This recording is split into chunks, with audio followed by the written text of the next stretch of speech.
Hey guys, Drifter here. Ubisoft's long-awaited COD killer XDefiant has finally launched, so I'm going to share with you some gameplay from my first day of games, my impressions, and of course, I'm going to be comparing it to Call of Duty.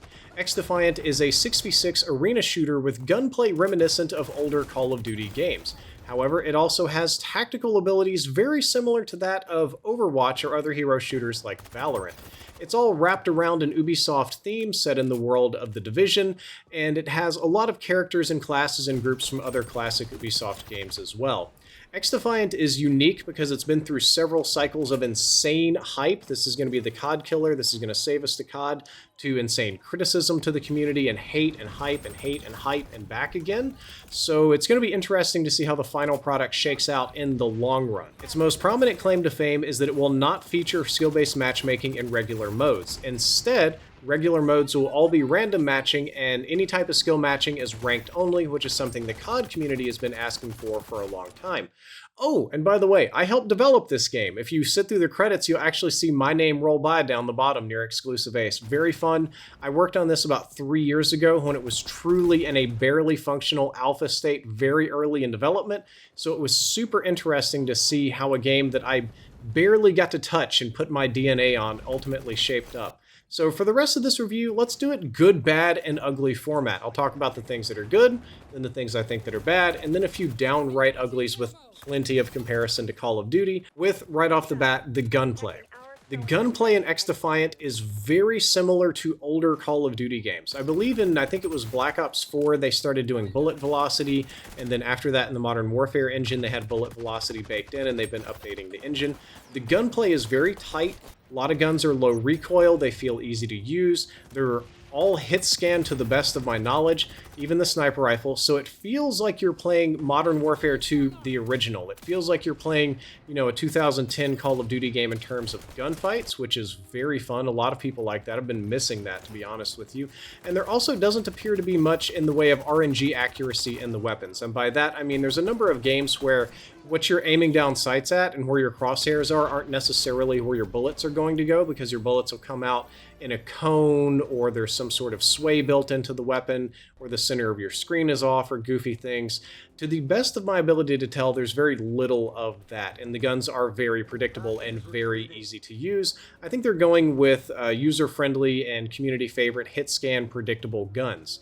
Movement is very conservative. It's sort of a balance between Valorant and Call of Duty. You do have knee sliding as your only type of advanced movement, but there's no diving, no going prone. You do have mantling, but only in limited spots, so you can't spider climb all over everything like the modern Call of Duty games. And I think the goal here is to push people into gunfights, and not necessarily a bunch of wacky movement battles like you see in Call of Duty Warzone of people sliding and dolphin diving and then climbing up 3 barrels to slide cancel dolphin dive off. They kind of didn't want that in XDefiant, so XDefiant tried to pick somewhere in between Valorant and COD, and I think they did a good job, but there is one oddity of movement we'll talk about in the bad section. As I said before, there is no skill-based matchmaking whatsoever in casual modes, which I think everybody is very happy with, or almost everybody's going to be happy with. Instead of the dreaded SBMM, matching in casual modes is based on your region, ping, and availability as it should be. So you're going to be matching up against completely random people. When I played, I matched up against some absolute potatoes, and some people that were actually kind of good, and I guess that's what you would expect from random matching. I think most people in the community are going to find this to be a good thing. Some people are going to be very mad, though, when they find out they're a little bit worse than average, because then every single lobby is going to feel a little bit harder to them than it used to if they were being protected by skill matching.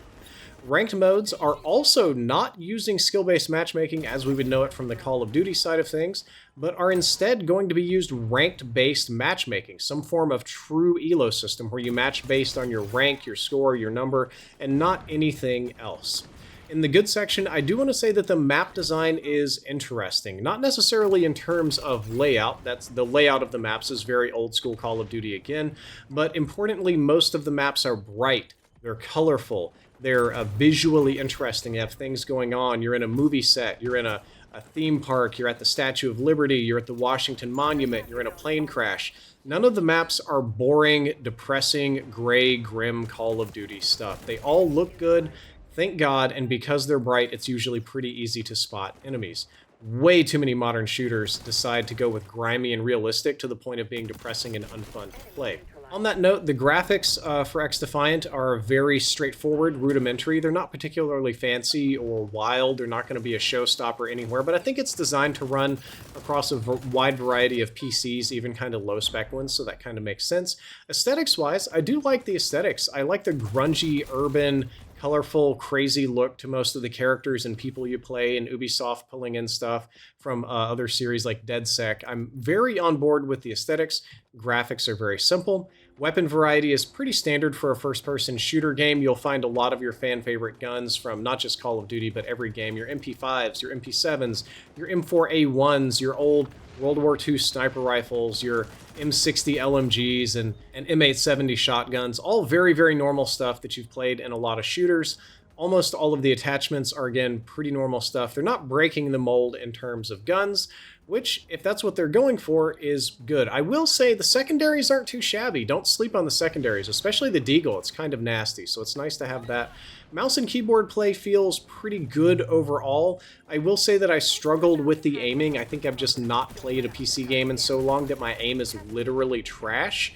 But I wasn't able to find anything odd about the inputs or input delay or mouse inputs or anything like that. It felt like a good PC game. And I know that the team put a ton of work into controller support, so I know that it also plays well on controller, with one exception. I was watching a lot of people play, and I talked to some people. It seems that the aim assist is not quite as strong as Call of Duty. Again, it's more like Black Ops 2 and less like current Call of Duty. So if you're used to playing Warzone and you hop over here, your aim is going to feel a little bit less sticky. It's going to feel a little bit harder to do. The game does have, near the end of the good section, a couple of really neat quality of life features.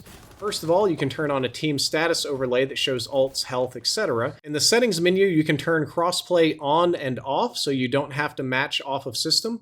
And you can also turn input matching on and off, so if you only want to play controller, if you only want to play against mouse and keyboard people, you have the option to do that. And the final great thing about the game is it's free to play, just completely free. You don't have to buy anything. It's not pay to win. There's nothing that you can buy to confer an advantage. It's the standard, I'll call it the Overwatch model again. You can log in, play the game. If you want fun cosmetics, if you want to do a battle pass, if you want to level up, all that's going to cost money. And before we move to the bad section, I wanted to give a shout out to today's sponsor. And today's sponsor is Mixline, a 100% free program from Logitech that is the ultimate virtual audio cable management program. And what I'm doing here is sharing with you my real PC desktop, because this is what I really use to capture my game, also capture any music I'm listening to, keep my Discord in a different chat, have all of them hitting different things in OBS, and while recording, I can output them all to different tracks, so it's very easy to edit in Premiere. And again, it looks kind of messy, I'll admit, it looks kind of complicated, but this program is free, 100% free. It takes a little bit of time to set up. You just draw lines from your inputs to outputs as if they truly were virtual cables, and all of your audio needs are solved. Again, it's completely free, link down there below. There's no premium version, no ads, no pop-ups, no microtransactions, nothing. It's just a completely free, awesome program. So if you're a creator like me, or if you just have a fancy audio setup, this will help you a lot. Back from the sponsored section, let's finally talk about the bad things that I ran into with XDefiant. Number one, right off the rip, I noticed that windowed mode on PC is broken, hence the slightly goofy video resolution here in the video you're watching. It may look very slightly stretched. For whatever reason, it will not do the standard 1080 or 1440p resolutions, because it is instead making the window, it's including the window bars and sides and everything in the shape of the window for the resolution, so the game runs very slightly slower. Because of my unique setup here in the bed, it's very beneficial for me to be able to play windowed mode with some chat and stuff going on the side. So it was very frustrating that that didn't work quite right. In terms of movement, I noticed that the slide feels very long, like I've got rockets on my boots or something. Feels kind of weird. It feels like I start sliding and I'm like Tony Hawking my way across the map sometimes, but not all the time. It's not super consistent, and in a game without a lot of otherwise advanced or fast movement, it feels a little bit out of place.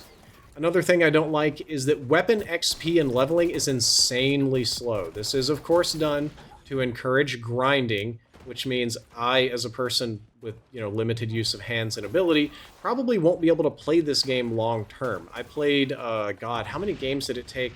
It took me like 3 games to reach level 2 on a weapon out of a 30 or 40 something, and there's tons of weapons and tons of levels.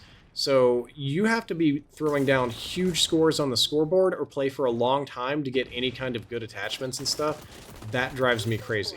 The thing that's going to drive most of you crazy, since you're going to be able to play for a normal length of time, is the character abilities. Both the tactical, lethal, and we'll call them ultimate abilities are kind of a mixed bag. There's shields, there's some insta-kill weapons, there's invisibility, healing, invulnerability, cloaking, see-through walls, where they ping and people scan red, and lots of other unique items and weapons that you can get from charging them up over the course of the map. I have noticed that from alpha and beta, and even from when I played years ago, they decided to make the charge on the ultimate abilities very slow, so you do have to be participating in the game in order to be able to get one. You're not just going to get one for free. It's not like Overwatch where you're going to be able to hit your ultimate 5 times in one game just for free, even if you're doing nothing. There were a number of games I played, because I'm trash now, I didn't even get enough points to be able to use the ultimate ability. However, they are big, game-changing, impactful abilities, which can be very, very annoying for some players, especially if you don't like hero shooters. I said this many years ago, and I'll say it again, that these things work extremely well in a ranked mode where people are fighting tooth and nail to gain elo, and they want to use these things for tactical advantages or pushes with their team. But they don't work so well in a casual mode where you just get blown up for no reason. Little Timmy No Thumbs can participate in the match and do mediocre, and near the end of the game get something that can insta-kill you, and your teammates aren't coordinating. Maybe the enemy team all uses their ults together to take over a point, and your guys are just popping them off for fun or willy-nilly like, and that can be very, very frustrating. Again, I think it's great in a ranked mode. It works so good in Valorant, I just don't know if it's going to work here.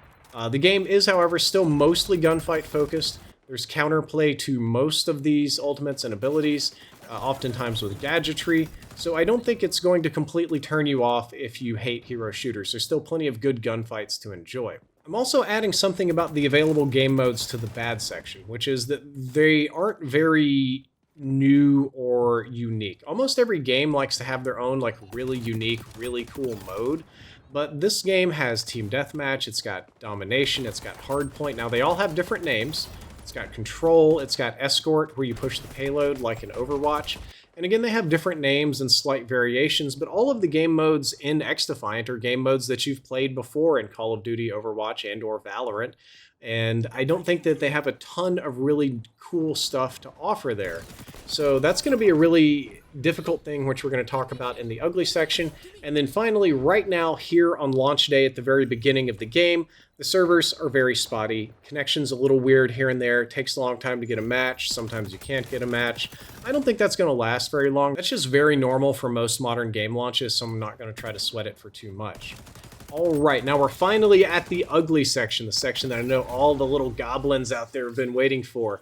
Let's do the biggest ugly for me first instead of saving it for last, which is, if you're playing on PC, you can only play this game on Ubisoft Connect. You cannot play it on Steam, you cannot play it on GOG, you cannot play it on Epic. It has no support for the Steam Deck either. It's Ubisoft Connect and BattleEye or bust, which is very frustrating for me because I'm mostly on Steam. I dabble in the other platforms, and my last experience using Ubisoft Connect to play my games was less than positive, we'll say, without getting too ridiculous here. I really just wish that I could play XDefiant on Steam. All of my friends are on Steam. I have everything ready to go there. That would make my life way easier, but I understand that Ubisoft probably doesn't want to pay microtransaction royalties to Valve. Hopefully I can just get used to it and quit being a Karen about Ubisoft Connect. The next most problematic thing for me is that the game as a whole relies too heavily on nostalgia. The gameplay is deliberately reminiscent of an old school Call of Duty. The games like, I say, Black Ops 2, like we all know and love, Call of Duty Ghosts, things like that. And it makes sense given that the lead developer, Mark Rubin, worked on Infinity Ward games for a very long time and actually was the lead developer, producer, executive producer of Call of Duty Ghosts. So they're trying to bring that back because Call of Duty's been getting increasingly distant from what it once was. So I think that they're hoping to bring back some of those fans that have perhaps been alienated by all the changes. And I feel that that is a very risky proposition because the rest of the game also borrows from other games. Abilities are something very similar to Overwatch. Again, I know that a lot of games use them. The theme of the game, the characters, the settings, the map, they're all nostalgic of other Ubisoft titles that you're expected to have played. And the issue here is that XDefiant is trying to be a better or alternative version to all of these things. It's supposed to be a better or alternative CoD, Overwatch, Valorant, Division, a lot of this kind of stuff. And the problem with that is that it ends up not having anything radically new to offer to the FPS genre. So what it has to offer instead is lots of polish. It has to offer a lot of good feel. It has to offer a really reliable play experience and a really engaged community because people are going to, I think rightfully so, over-compare it to other games for this nostalgic factor. I think it's a very risky design move to try to outgame another game in its own category, because you truly have to be much better than that other game to kick it out. It has to be better than CoD to take the CoD audience. It has to be more tactical than, say, Overwatch or Valorant to take that audience. It has to be more interesting for people that are into the Ubisoft story and grinding and PvE type stuff to take away some of the Division audience. So it's got to be very good at these things that it's trying to appeal for. Now, when games do that, they do it fantastically. The classic example I would give you is how much of a better Battle Royale Fortnite was compared to PUBG, or even Call of Duty Warzone compared to PUBG, when that game was the first, but it was a steaming hot pile of garbage for years before they patched it up, and people moved on to these other games that were far less unique, but much more masterfully made. I believe that's what XDefiant is trying to do. And again, that's a huge risk. And then finally, I think the success or failure of this game is going to rely on its ranked mode instead of its casual mode. They pump the casual mode a lot, but I've always believed that hero shooters that have abilities like this are going to have about 80% of its core player base in ranked mode, grinding for elo at any given time, and they're going to use casual modes to grind for unlocks or do warm-ups. If Ubisoft doesn't roll out a proper ranked system that works and is fun and has tournaments and rewards people and it does well on Twitch and all that kind of stuff, I think it's going to fall off. I think they actually need to copy the Rainbow Six Siege method and have that elo system be perfected, because that's where all of these abilities, that's where the hero shooter, that's where the callouts, that's where all of the bread and butter that the developers have put into the game is really going to pay off. I don't think it pays off that well in casual modes. Which is crazy to me because they're advertising the no skill-based matchmaking thing very hard. But yeah, that's how I feel about XDefiant. Over 3 years after I first got to play the game and help develop on it, it's been super fascinating for me to see the game grow and change, not only while I was working on it, but after I wasn't. And I'm super happy to actually be in the credits of a game. Very, very fun. And don't forget, guys, it's literally free to play. It's not even that big of a download. On PC, it was like 30 gigs. On console, I think it's a little bit smaller than that. So you don't have to use a lot of hard drive space or time. It's a totally free game. I'd encourage you to go check it out and let me know what you think in the comments below. Guys, if you enjoyed this video, don't forget to like, favorite, and subscribe. Drifter out.